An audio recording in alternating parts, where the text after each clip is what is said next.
Before anything was anything, there was God. Imagine, if you can, a great big nothing. No trees, no birds, no sunshine, and well, no you or me. It was dark and empty and quiet. A deep, silent darkness was over everything. But God was there.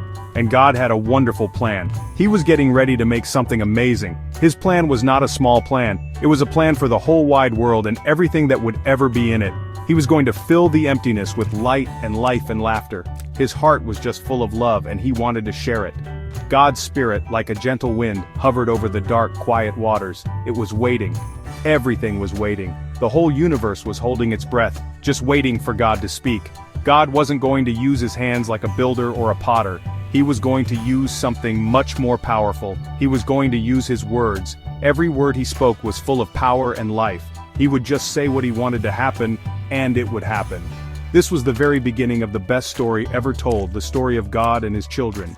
Then, God spoke. His voice boomed through the darkness. "Let there be light," he said. And just like that, there was. Bright, beautiful light chased all the darkness away. It was the very first sunrise, even before there was a sun. God looked at the light he had made, and he smiled. It was good. Very good. He called the light day and the darkness night. This was the very first day, the beginning of time. God had started his wonderful creation, and it was just the beginning of all the wonderful things he was going to do. God's work for the first day was finished. The light was separated from the darkness, creating the rhythm of day and night. It was a perfect start.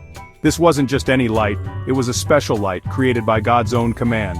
It showed that God himself is light, and that his first act was to bring brightness and hope into the emptiness. This first step was full of promise.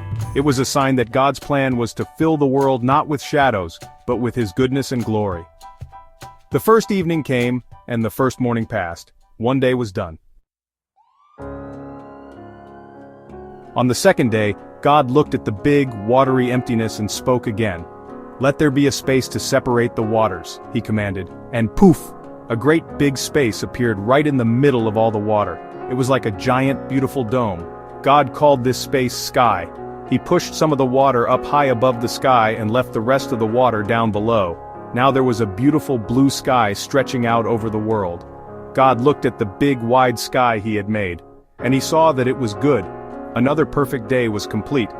On the third day, God's work continued. He looked at all the water gathered below the sky and said, "Let the water move together into one place and let dry ground appear." At his command, the water rushed into oceans and seas and big patches of brown earth rose up. God called the dry ground land and he called the gathered waters seas. But God wasn't finished.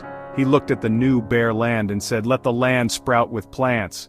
Suddenly, green grass carpeted the ground and flowers of every color bloomed. Tall trees grew, full of fruit and seeds. It was a beautiful green world. God saw all the plants and trees and he knew it was very good. Now the world had day and night, sky and seas, and land covered in plants. But something was still missing. On the fourth day, God looked up at the big sky he had made and had another wonderful idea. He said, "Let there be lights in the sky to separate the day from the night and to mark the seasons, days and years." And so, God made two great lights. He made a big, bright light to rule the day, and we call it the sun. He made a smaller, gentle light to shine at night, and we call it the moon.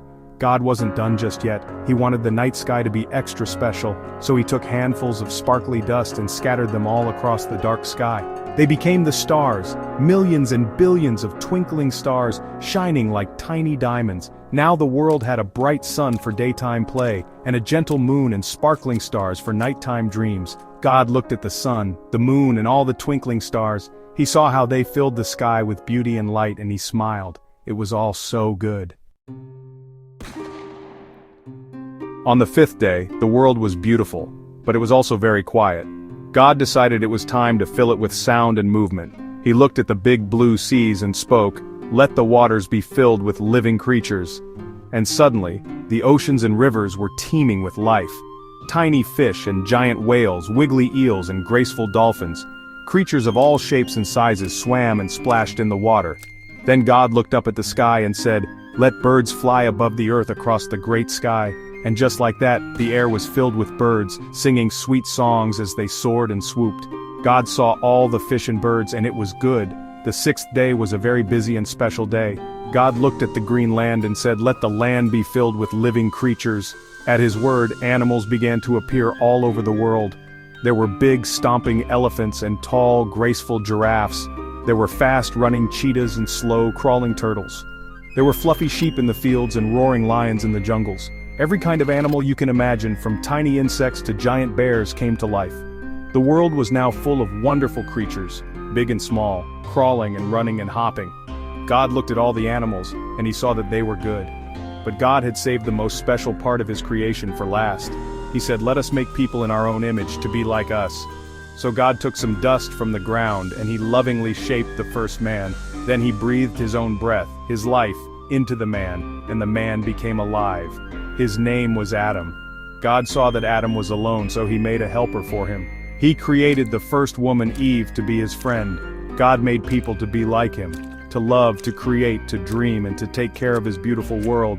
God looked at everything he had made. He saw the light and the sky, the land and the seas. He saw the sun, moon, and stars. He saw the plants and trees, the fish and the birds, and all the animals. And he saw the man and the woman, his most precious creation. He looked at it all, and he didn't just say it was good, he said it was very good. It was perfect. His heart was overflowing with joy.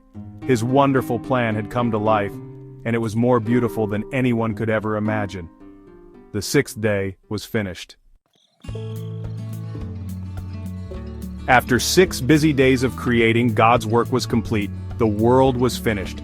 It was perfect and beautiful and full of life. So on the 7th day, God rested. He didn't rest because he was tired. He rested because his work was done, and it was time to enjoy it. He blessed the 7th day and made it holy, a special day for rest and for remembering all the wonderful things he had done. This shows us that rest is also a part of God's good plan. It teaches us to take time to stop, look around, and enjoy the beautiful world and the people God has given us. The story of creation in Genesis is more than just a story about how the world began. It's a story about God. It shows us that he is powerful. He can make a whole universe just by speaking. It shows us that he is creative and loves beauty. He filled the world with colors, sounds, and amazing creatures. He didn't make a gray, boring world. He made one that is exciting and full of wonder. Every sunrise, every flower, and every singing bird is a little reminder of God's amazing creativity and his love for beautiful things. Most importantly, this story shows us that God's creation was good. He was happy with everything he made, especially people. He made you and me in his own image. That means we are special to him.